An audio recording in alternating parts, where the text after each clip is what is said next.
our challenge, I think, is to be able to be our authentic selves. And the desire is like, if we can find our authentic connected selves and really acknowledge our weaknesses as part of us and not just to be fixed and our vulnerability, we're focusing on that our authentic self is about belonging, not our perfect self, that our real messy selves, when research shows that when we connect and are more vulnerable, authentic selves and other people accept us, the areas of our mind and our brain that get activated are much more focused on social connection. And then lovingly, it brings out that in other people. Then other people can feel vulnerable and be their authentic self. So I think the dialogue is about how to get authentic, how to be real and accept that, and to really promote going inside oneself instead of the outward image. And that's a challenge right now, I think. Welcome to Therapist Uncensored. Building on decades of professional experience, this podcast tackles neurobiology, modern attachment, and more in an honest way that's helpful in healing humans. Your session begins now with Dr. Ann Kelly and Sue Marriott.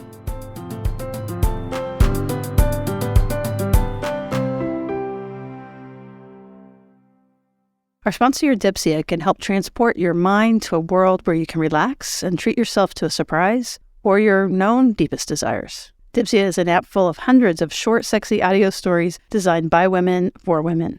So if you've lost touch with your own sexiness, want to spice up a long-term relationship, or if it's just for you to brighten up your time alone, the stories at Dipsia are there to help. It's radically inclusive. No matter how you identify or who you are attracted to, you'll find something from sweet to pretty spicy.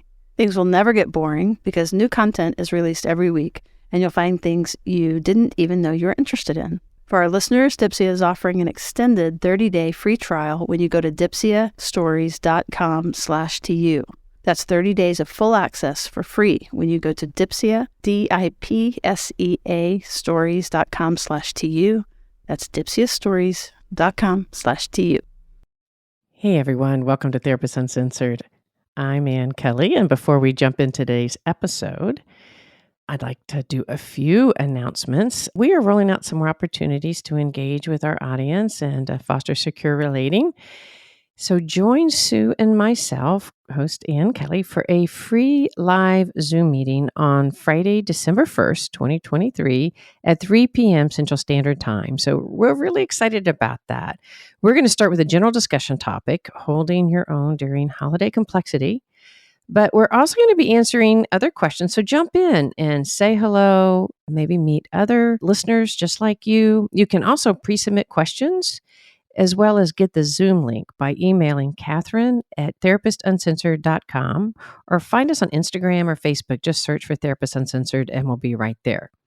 We also have a new reading pod starting on December 3rd. So Therapist Uncensored reading pods are small groups that meet to read and discuss a book together. It's really a great way to connect and learn. This next book is Dacher Keltner's book, Awe, The New Science of Everyday Wonder and How It Can Transform Your Life. It is such a great book. I've read it from cover to cover. If you haven't heard the interview yet, we interviewed him on our podcast, and it's a really great episode. Anyway, you can find more unique opportunities like this by becoming part of our online NeuroNerd community for as little as $5 a month. So just go to www.therapistuncensored.com/join. However, these reading pods are open to everyone, so just contact our new community coordinator, Laura, at LARA@therapistuncensored.com for more information. All right, let's get started. Hey, everybody. Welcome back to Therapist Uncensored. I'm Ann Kelly. And I am Sue Marriott, and we are super happy that you hit play and that you're joining us today. Before we get going, we've got a great episode for you today. Wanted to do a quick shout out to our online community. We are in a mode of listening, and we sent out a survey, and we just really are soliciting your thoughts and your ideas. We are building our community, and we are building programming for our online community. One, it's a great time to join, therapistuncensored.com/join. But also, if you are already a part of it, look for the survey or just let us know. Send us an email. You can also email Laura at therapistuncensored.com. It's LARA at therapistuncensored.com. So please uncensor yourself, speak up. This is a great time. It's kind of a blank slate. We've got lots of good ideas that might be happening. So we want to hear from you and what you would like to see. All right, Anne, let's do it. Let's talk about invulnerability today. Juicy. We did a recent episode with Liz Plank talking about the Barbie movie. And in there, we talked about toxic masculinity. Of course, Yeah, we got hassled for that a little bit, didn't we? We did. Well, but part of that conversation we mentioned, and you and I have really been turning more toward the concept of toxic invulnerability. I want to dive more deeply into that because let's move it out of a gender issue. We want to join. This isn't all about masculinity on any level, right? It's kind of a cultural phenomena in a way that is promoting in so many different ways invulnerability in us as humans. Right. It's not about gender, and it's also not about just kind of the old trope of the avoidant personality or something like that. We want to talk about it in a more nuanced way for sure. This isn't new, right? It's very hip to talk about vulnerability and how important it is. And thank you, Brene Brown, for that. I mean, it's kind very, of a brand. Yeah. Yes. We've said it more times, how important it is and how happy we are that it's become more of an important topic out there. I always think of her herding cats, and that what she's speaking of is so deeply, deeply true around two things: moving towards vulnerability for all the reasons that her research shows to do that, and then also addressing shame, which stops us from moving towards vulnerability. And I think she's been a real champion at that. And one thing that I feel like that some of this work adds to that work is some of the unconscious processes that prevent us from doing that. So it actually feels like it's related, but also, I don't know, it feels like it can extend that work. There's wonderful workbooks and, study groups and things like that on the Brene Brown work. I hope that this can just kind of continue that. No, that's a really good point. And it's harder to really dive into that shame and recognize it and to recognize our own blocks to vulnerability than we think. There's so much unconsciousness to it, and there's so much promoted in our society that activates us. We think that we're good at it, I think. Right. It's very easy for us to talk about other people's invulnerability, or let's try to think of real world. We don't think that person's being invulnerable. Right. We say that person's being obnoxious. Right. Or a know-it-all. Or defended or stubborn. As you're listening, go ahead and fill in the, what your words are. And can we substitute those words for invulnerability? I'm not quite sure. We can play with this today. And yeah, what represents invulnerability? Because sometimes the more obvious signs of invulnerability that we've even talked about on the podcast are having a difficult time expressing your emotions, difficult time asking for help, kind of being in that uber independent place.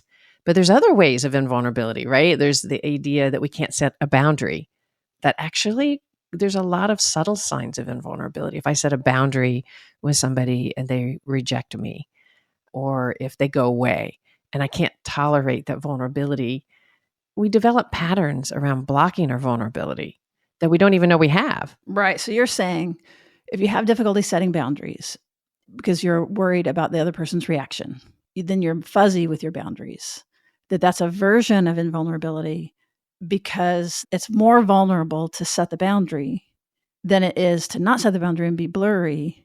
Okay, but wait, let's study that for a second, can we? Okay, let's do it. Let's say I get defensive. Not that I ever do. Ever. Let's be clear. But let's say I get defensive, theoretically. Does that mean I'm being invulnerable? I think that's a great question. Because I don't think it does. I don't think it's that black or white. It means that I'm probably feeling vulnerable. Yeah, but I think the concept of letting yourself feel vulnerable is different than, I think that's the struggle, right? It's whether we allow ourselves to feel the vulnerability. If you get really defensive, I agree with you. All right. So I'll acknowledge that I get defensive sometimes, every once in a while.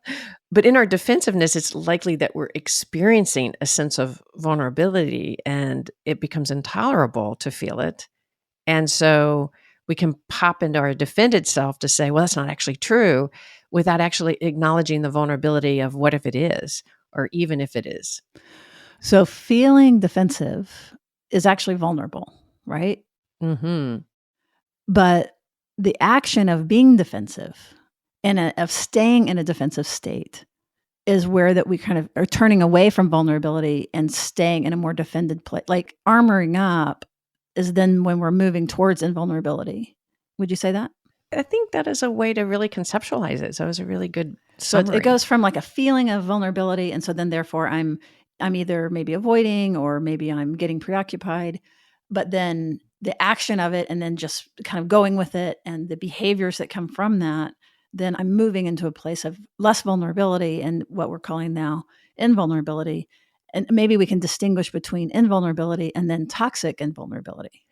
Right, because we're all going to fall into invulnerability, right? I mean, we're not going to walk around in this vulnerable state and being able to be self-reflective and aware, right? I was just thinking of like that Pillsbury Dough's boy, or the Michelin Man, or something like some sort of like mushy character.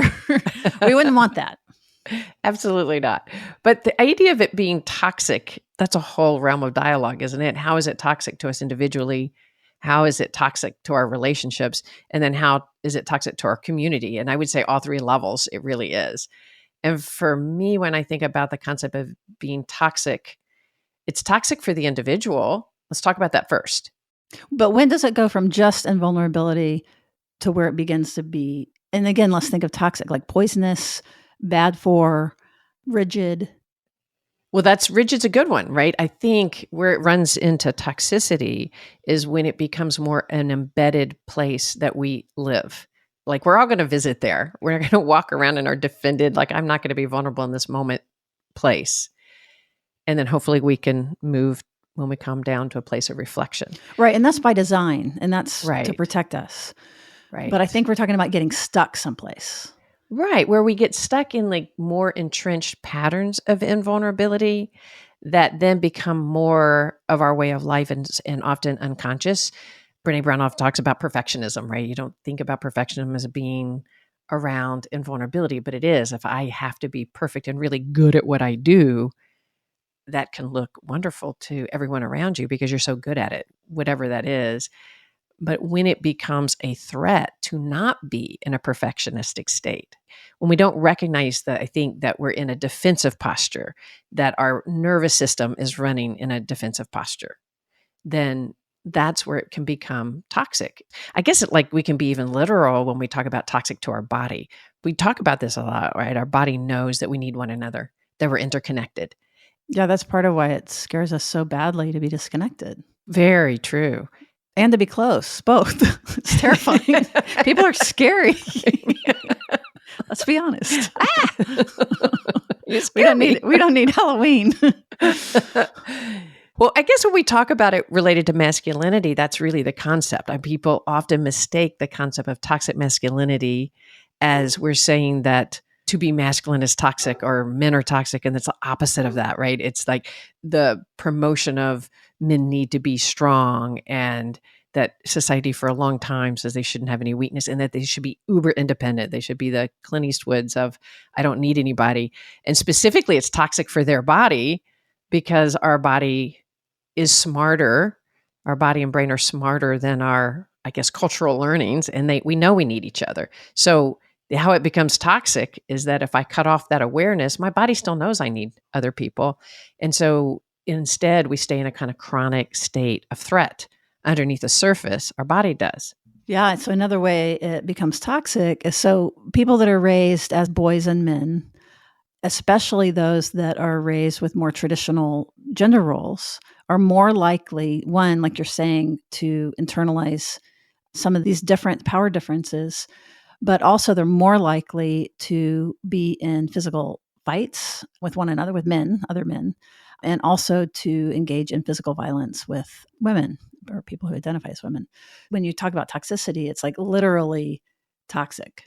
Right. It's literally toxic for them individually, for their relationships. And I think it's such a caring thing to talk about toxic masculinity is the opposite of what it sounds. But I do think that it's important, and we both have agreed to this, like we want to get it out of the gender dialogue because it ends up hiding the really robust, important aspects of it when we say masculinity. It's toxic It sounds invulnerability. blaming too. Oh, it right? does. Yeah. Right? That toxic invulnerability hurts men as much as it hurts women. And it disempowers them. It entraps them as much as it does women. So, right, getting gender out of this idea of you're either on the bus of working towards mutuality and relationality, or you aren't, and you're armored up and you're on the Hummer of self-protection and the invulnerability. Mm-hmm. And it doesn't matter your gender, it doesn't matter your political orientation, it doesn't matter your age. It's more about that stance than it is about any of those other groupings. Exactly. Exactly. And we want to broaden it because it's not just men that are getting this message. I think that's a really core important point. In fact, you'd think with all the dialogue around how important vulnerability would be and to not send that message, that would be an easier adjustment, right? That happens for all of us, right? We learn something's unhealthy for us and we stop doing it, all of us, right? So No. obviously not. And as a society, neither do we do. But we're also, if we think about the culture that is current, the force of social media, I think of that, the force of news and politicians, and how there is still such a deep embedded sense of keeping us in a state of fear around vulnerability. If we are vulnerable, we're going to be taken advantage of. We have people who promote kind of laughing at one another. Politicians will laugh at other politicians' weaknesses.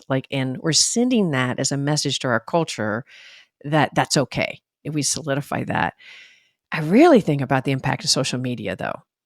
And I want to dive into a little bit of that in terms of how much social media emphasizes our presentation and how we come across, how we should come across, and how we can perfect our image by working on it over and over and over again to be able to send out to say, this is who I am. I think probably everybody's had this experience of watching not just the younger population. I think it's grown dramatically, but ending up taking picture after picture after picture of themselves to get just the right one to put out on social media. And we could see that as about that individual and about it being sort of painful that they need that perfect image. But if you stop to think about what social media represents, it is to capture that sense of the best look, of the most seductive. This is who I am. And how much that impacts that individual and everybody that gets those images and the pressure that it puts. There's a lot of pressure on individuals, especially our young individuals, to present themselves in a way that's almost invulnerable. Okay, so story time. Okay, Is that okay? Yeah.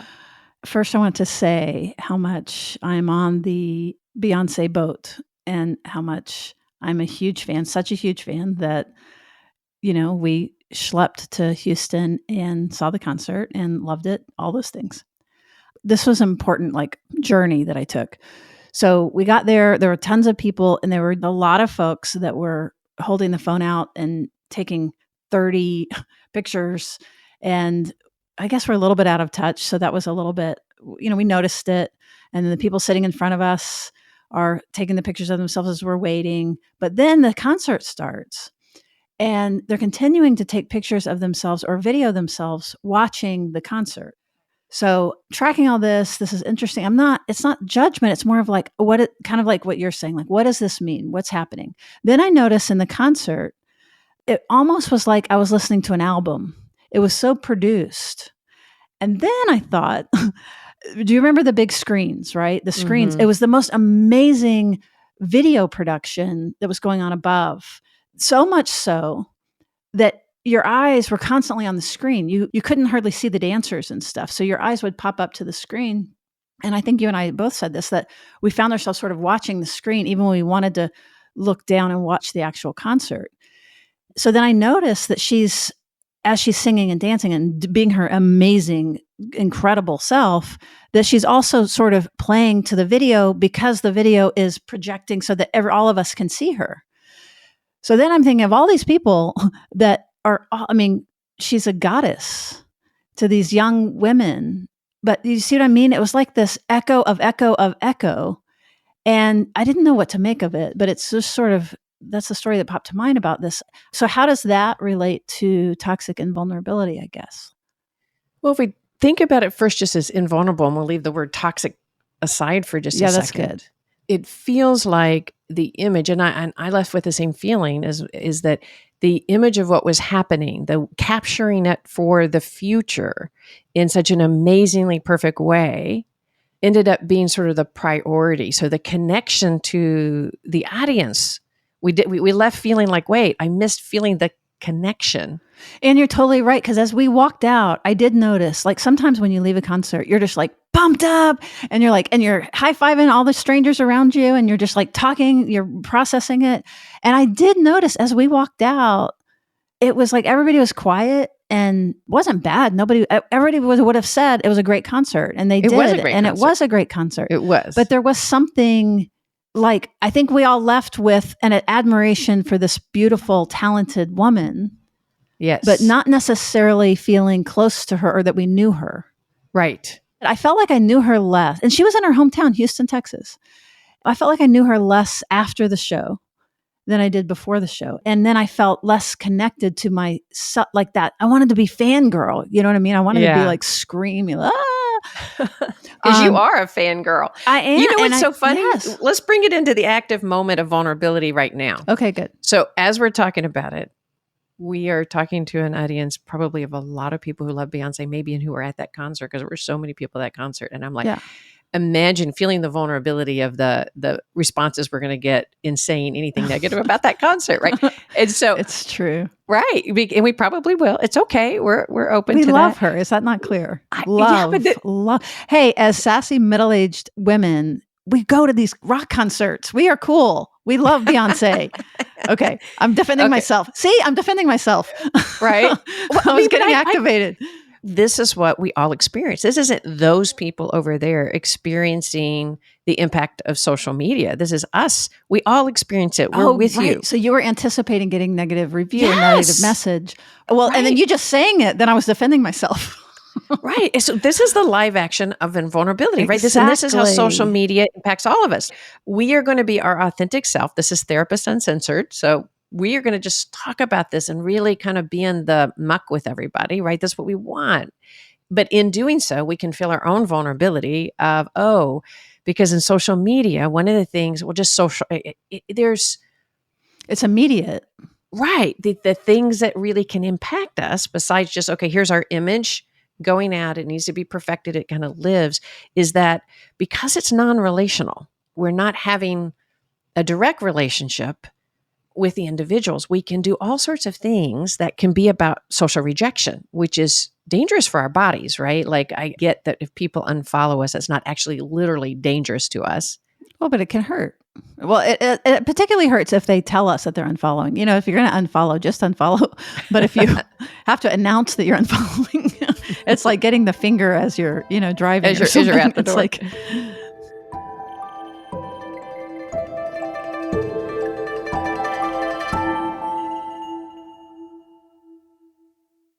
We're really excited about our sponsor, ZocDoc. So as a psychologist, I'm often trying to help people find a referral for a good psychiatrist or another therapist, including ones with specialties like EMDR, and it can be so difficult, especially ones that are taking new clients, and ZocDoc has become a real resource for me.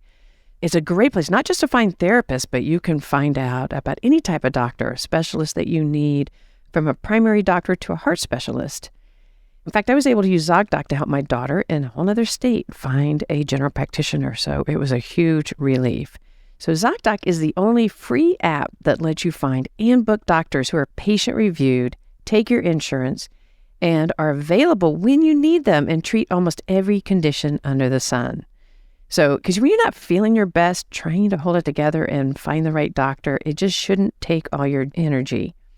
So go to ZocDoc.com/TU and download the ZocDoc app for free.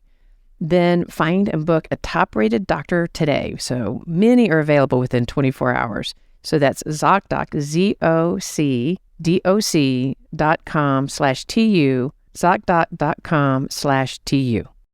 There are so many skin creams on the market, and finding one that really works sometimes is overwhelming and can seem impossible. I look for products in general that focus on research and development, and this is why I was drawn to OneSkin. It was founded by a team of 4 female PhD scientists with over 15 years of experience studying the biology of aging. So they tested almost 1,000 peptides before they landed on OS1. Now, the OS1 peptide targets age cells, also called senescent cells, which is the main source of skin aging. So the buildup of old cells impairs the collagen production and leads to loss of firmness. And OS1 has been found to actually reduce the biological age of the skin by reducing the number of the senescent cells by up to 50%. So their S1 face is clinically validated both in their in-house R&D as well as their third-party 12-week clinical study, and it improved firmness by 95.5% and wrinkles in about 87%. It just overall improved tone and appearance. And I feel I can tell the difference in my own skin. Our listeners get 15% off with the code TU. You go to oneskin.com and enter the code TU for 15% off. That's oneskin.com. That code is TU for 15% off. I think you're really going to like it. The experience of knowing that you can get an immediate, quick judgment, critique, and rejection and cut off. The cutoff from social media is so easy.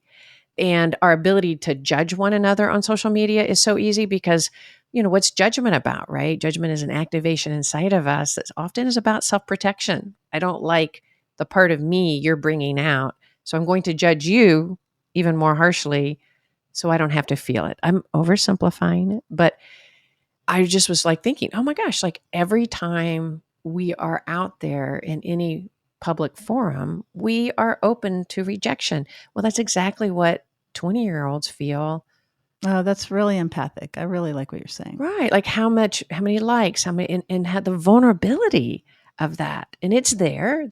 Don't get me wrong. There's a lot of positive about social media. This isn't an anti-social No, media podcast. I don't think it's coming across that way at all. I think that that's right. And stop me if this takes us off, but like I was thinking when you were saying you're not in relationship, that there's that new neuroscience article about even Zoom, when you're Zooming with someone, even if it's a one-on-one thing, that the social emotional parts of your brain don't light up in the same way as it does when you are live, when you're sharing molecules. That's not really a surprise, but social media is, removed even from, much removed even from that, because even just the image of the camera turned towards oneself for an audience, for an unknown audience that is ready to like, not like, and you're ready to count the likes, and it makes me cringe. It's painful. It's vulnerable. It is so vulnerable. And where I think it becomes toxic for our culture is if we don't have our own awareness of it, our own ability to ground ourselves. Like you were saying, without the full social emotional capacity inside our brain being activated, then we don't have that part of us that it can be compassionate and connecting and understanding of the other person. And instead, we can quickly cut and not actually even feel or imagine feeling the impact on the other person. We can just do an active rejection or a snippy response. I see what you're saying. The other side being true too. So the person putting it out there, that's one half of it. But then the other half is it's also the invulnerability of the thumbs down or the snarky comment or the really cruel comment, that you're much more likely to do that over social media than you are otherwise, and how harmful that is. And that's where it gets into toxic versus just. Yeah, it's toxic for the individuals because we're not actually needing to be even culpable for our own impact on other people. And we're being drawn out so much when we're thinking about like a whole generation's being brought up with this, like how hard it is and how challenging it must be. And I still find it incredibly challenging. And I had since you said we were middle-aged, we had a lot of life before social media existed. But the powerful nature of how hard it is to get inside of ourselves anyway, to really know ourselves, to really go more deeply and not think about how other people think of us and get to know our mistakes and our weaknesses and our strengths. I mean, that's just a challenge anyway. But when you're brought up on this constant feedback loop and threat system, it really makes it harder to go deep into your own vulnerabilities and get to know them. Yeah, to kind of develop that capacity to be able to feel discomfort and stay engaged and to stay socially engaged, which is kind of the way that we describe secure relating or staying in the green zone of relating. Yeah, so going back to the idea of toxic vulnerability. Toxic invulnerability. Oh, God, that's a great slip, I think. Scary vulnerability. How about we call it that? But the valuable vulnerability, Yes. so that's what we're swimming towards is feeling vulnerability and recognizing it as not toxic, like I just said, but that is something desirable and something to be proud of and something very adult and something.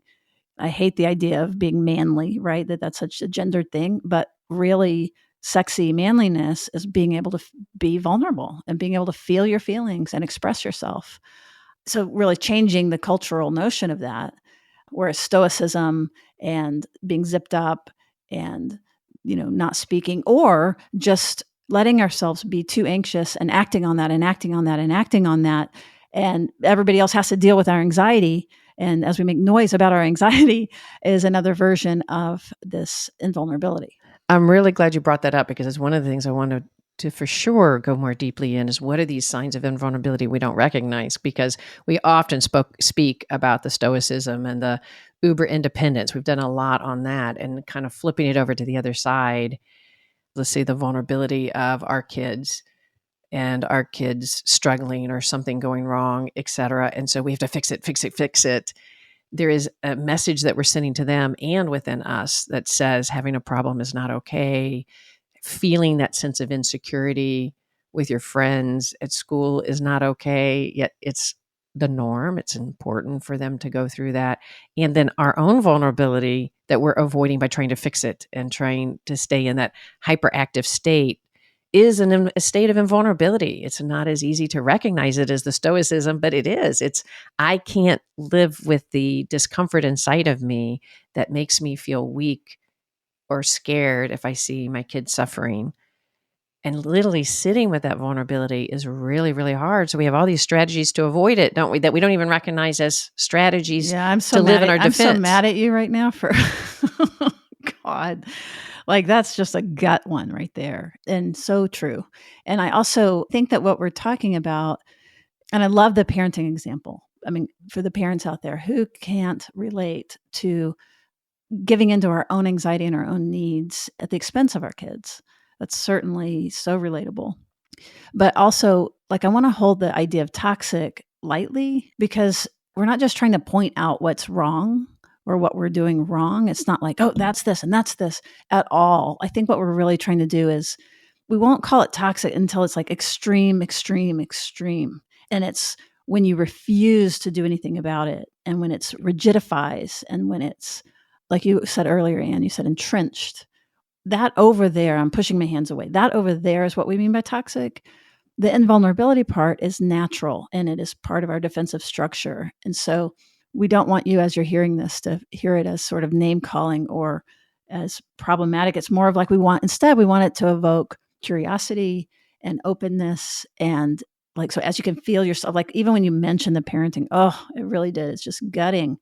And again, if you just, any of you thinking, if you can think of your child or your pet or, your beloved, whoever your beloved is, and something happening to them, that's when we need our defenses. And that's when we need. Absolutely. So the idea, what Anne's challenging us to do is in that most vulnerable place to be able to stand in and still, even when we're imagining that, needing to do the right thing, staying engaged, even with our fear and our anxieties in that most vulnerable state, that is what we're cultivating. It's hard work. It's very difficult and it is the right thing. And it's about staying engaged and staying connected to yourself and doing the better thing, which is rather than just kind of the lazy, or I hate to use that word. I take the word out of it. It's not the lazy. It's the more automated. the automated, It's not lazy. It's automated. It's the automated more, reactivity. Right. right. Right. That is more, that can be more self-serving. Yeah, I love the way you put it because toxicity is about really being allowing it to be unrecognized and just entrenched. And Well, if we, not a lot, like refusing to recognize it. oh, that's a good way to reframe it. Yeah. I mean, that's also really important. We're not going, I will not recognize my vulnerability. It's unconscious. We have to slow down and feel the discomfort inside of us to recognize that. But let me ask you this. If it's Okay. unconscious, if somebody's really, truly not aware, somebody has been programmed by culture to be the one to know and be the one to be turned to, or like being the helper, and just so automatically helps, but it's often not for the other person. It's so that I can feel like a good helper, and it's unconscious. Is that necessarily toxic? I don't know. Is it? We're using the word toxic, and that's a powerful word, right? Poisonous.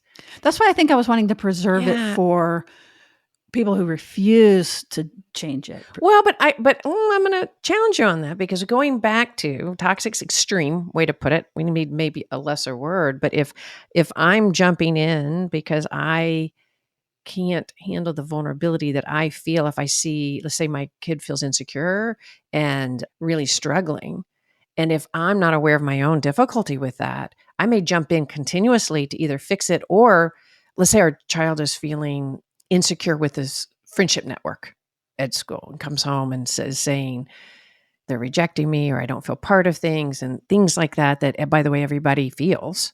If I'm not recognizing my own activation by that, I might try to move my child away from those feelings, either by either discounting and putting down the peers, or disregarding their struggle. You'll be fine. Don't worry about it. Everybody feels that way. There's a lot of different ways that it can then strip our child from going through their own difficulties and knowing that those insecurities are natural, and allowing our children to feel our insecurities and being with them in there.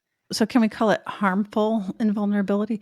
Impactful. Yeah. Like, I don't want to say that that's toxic. I do every bit of what I just said. I can do. Like, there's no part of me thinking I walk around as a toxic parent, but I do think that we're not calling anybody toxic. We're saying the emphasis on invulnerability can be toxic. This isn't about any personal person. It's that if we believe that we shouldn't have weaknesses or insecurities, and we continue to perpetuate that, because really what's toxic is our society, our global society, sending the message that to have weakness, to be messy, you need to fix it, something's wrong. If you don't do your best, like that whole idea of just do your best, be the best at whatever, it sends this message of comparison, right? Like, oh, well, did I do my best? Or it sends, I should be better than, rather than helping as a culture, as a community, helping us feel safer going inside, and just being okay that we're going to have messiness. And we also have strengths. And that's all part of all of us, because our goal is for secure relating with ourselves, but with other people. And if we're not recognizing our own focus on invulnerability, then we're losing the way we can more authentically connect to people. So if we think of vulnerability about authenticity, because I think some people think of vulnerability as I can cry in front of other people, or I can't. And we can be an emotional mess and still be invulnerable. Just because we cry does not mean that we could be crying for ourselves. I mean, I don't want to get into those details, but I think the message is authenticity. Can we be our authentic selves? We get back to those pictures, right? If I'm being pulled towards, the most important thing is the image that I'm giving. The most important thing is to show that I'm the sexiest or whatever it is in these images. And if I'm able to do that, then I'm going to get acceptance and belonging and feel part of things. But if I show my authentic self, who says something stupid or then I'm going to be open for rejection and a quick cutoff. Like, the cutoff of social media is, I think, one of the most devastating things right now that I can see hitting all of us, right? I'm like, oh, how many people are going to like, because we said something about a Beyonce concert, right? Like, but our challenge, I think, is to be able to be our authentic selves. And the desire is, like, if we can find our authentic connected selves and really acknowledge our weaknesses as part of us, and not just to be fixed, and our vulnerability, we're focusing on that our authentic self is about belonging, not our perfect self, that our real messy selves, when research shows that when we connect and our more vulnerable, authentic selves and other people accept us, the areas of our mind and our brain that get activated are much more focused on social connection. And then lovingly, it brings out that in other people. Then other people can feel vulnerable and be their authentic self. So I think the dialogue is about how to get authentic, how to be real and accept that, and to really promote going inside oneself instead of the outward image. And that's a challenge right now, I think.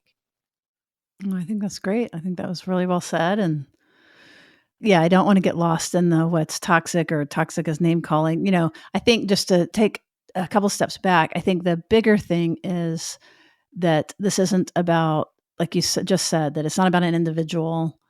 It's not name calling. It's not about a gender at all. Toxic invulnerability is about the act of an authenticity and staying out of connection and relationship. And I want to say, kind of refusing to move into a more mutual relational space. That's the way that I'm thinking of it. And we can all think of it a little bit differently. So that's kind of the bigger picture. And then I think that we also then dove into the more individual picture of like, what does that look like for us, each of us individually? And then I was also thinking about, so the young people that are taking, and our young people, some of our young people are included in that. So it's like, this is all of us, of taking the 30 pictures. It's like, I was thinking about those young people at the concert. It's like, there's no way to walk up to them and be like, oh, no, you don't have to do that. You're good. You're already good. You know what I mean? Like that would be out of relationship with them, I think. Right, because part of what they could be capturing, the argument could be on their place. This is like an amazing experience that they get to be in the presence of this incredible performer.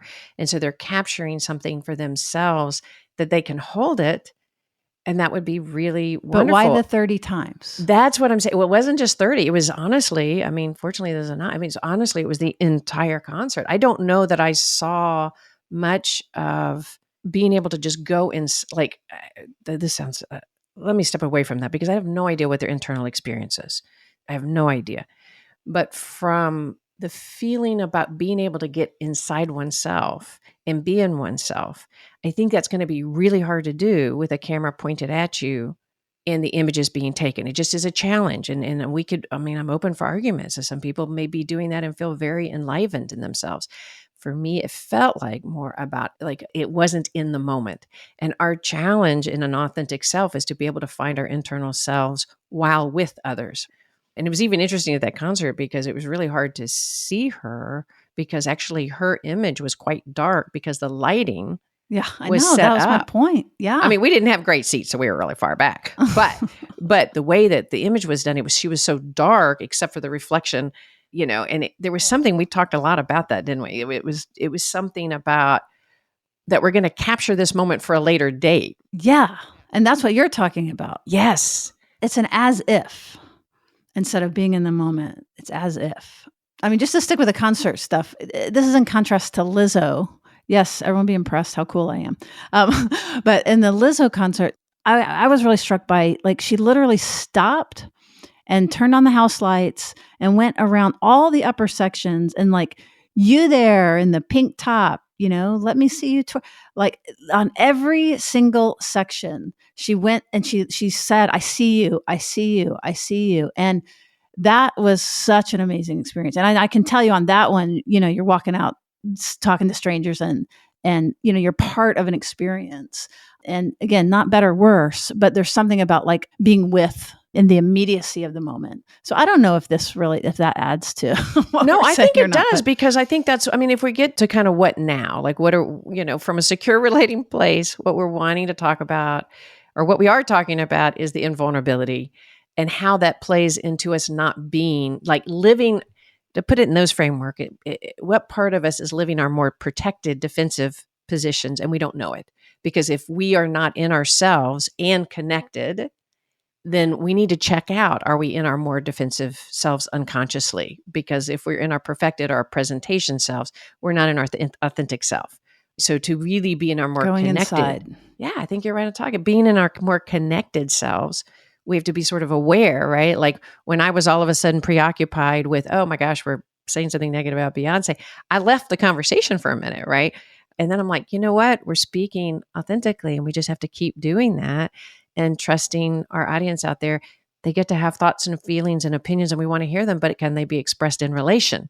Write us an email and talk to us about what you think instead of let me drop and run. Like, I think the drop and run of social It's media, scary. I'm going to go even beyond that. Like, I think it's not good for our culture. It's not only, so if we think about the toxicity of the individual, but also of our relationships, how does Cancel culture. cancel culture is so powerful. Like dating, I was talking to somebody really recently about their experience about the dating sites and how hard it is, like the flip left and the flip right. How quick, what is that based on? Is it based on a profile that says I'm the funniest, I'm the smartest I can, or is it based on sort of an authentic connection? And I'm not saying that that can't happen there, but the challenge would be how connected are you to your authentic self?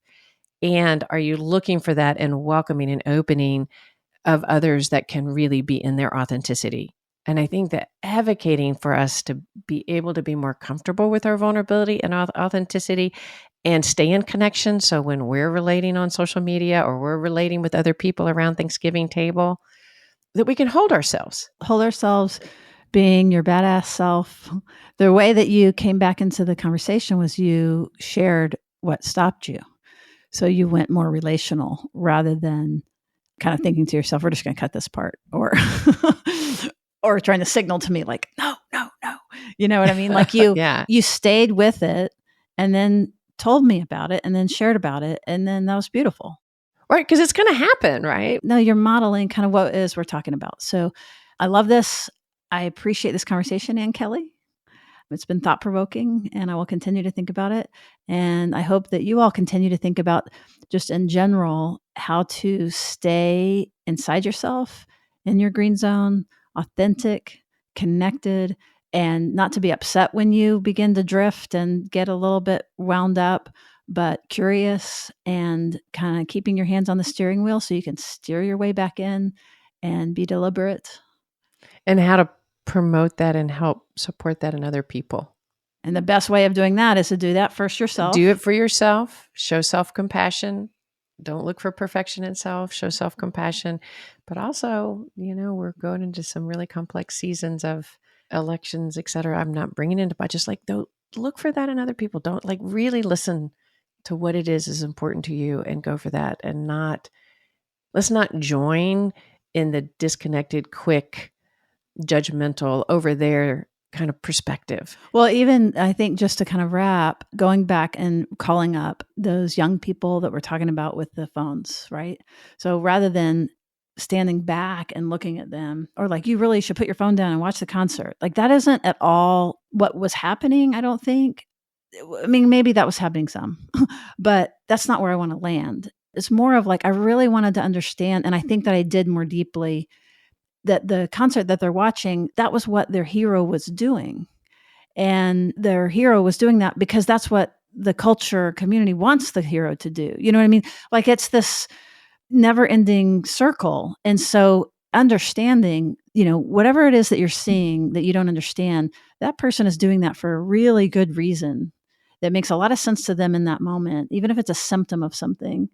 And we don't have to understand it all, but seeing them as embedded in, there's a whole history that led up to whatever that moment is. And there's a whole future that none of us know about for that person. And just keeping that humility and that kindness and that love and compassion for them as well.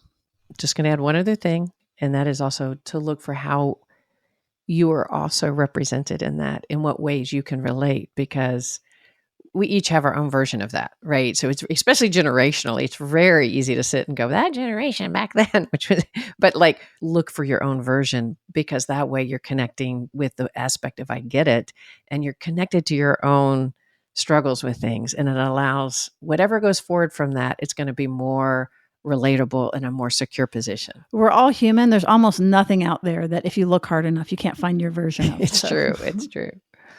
Well, thanks for listening, you guys. We really appreciate it, and appreciate you hanging all the way in. Again, invite you to join our online community. It's a great time to do that. TherapistUncensored.com/join. All right. Thanks so much for joining us, and we'll see you around the bend.